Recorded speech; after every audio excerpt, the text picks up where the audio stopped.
Les flux financiers illicites ont engendré d'énormes pertes pour les économies africaines. En vue d'identifier les mécanismes d'évasion fiscale et procéder à la rétention des devises sur le continent africain, une coalition d'ONG de la société civile a organisé le lundi 25 octobre à Yaoundé une conférence panafricaine sur les flux financiers illicites. La cérémonie de lancement de ce cercle de réflexion s'est ouverte sous le thème « Combattre les flux financiers illicites pour combler le déficit grandissant des inégalités en Afrique ». Un rendez-vous qui a donné lieu à un brainstorming entre les politiques, les leaders de la société civile, les acteurs du secteur privé, les experts de la finance publique et les intellectuels.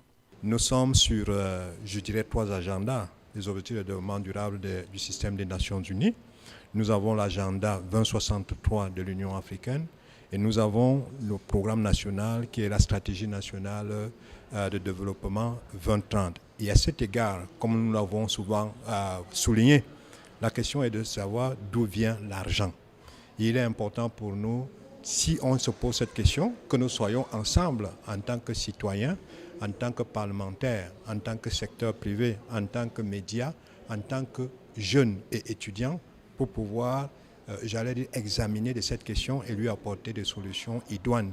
Au-delà du suivi d'avancement de la mise en œuvre des ajournements tels que le plan de réforme des finances publiques, et le rapport du panel sur la fraude et l'évasion fiscale internationale, cette conférence avait pour mission d'offrir une tribune d'expression aux acteurs de premier plan pour créer des opportunités de collaboration entre les différentes administrations afin de réduire l'impact des flux financiers sur les économies africaines.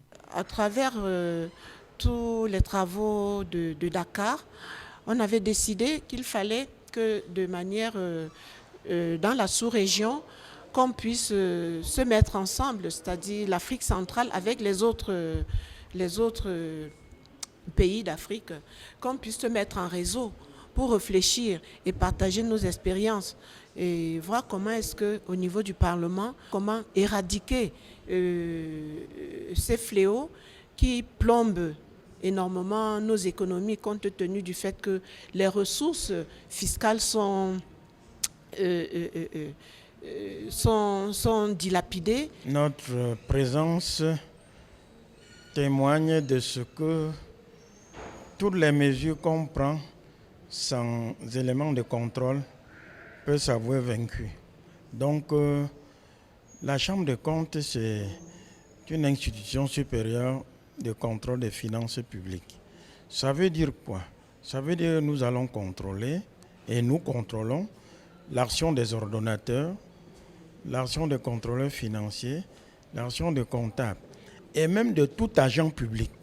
Sur le long terme, le CRADEC espère que les outils mis à la disposition des participants permettront de réduire les flux financiers illicites, permettant ainsi de mobiliser les capitaux nécessaires en vue de financer la relance économique post-Covid-19 en Afrique.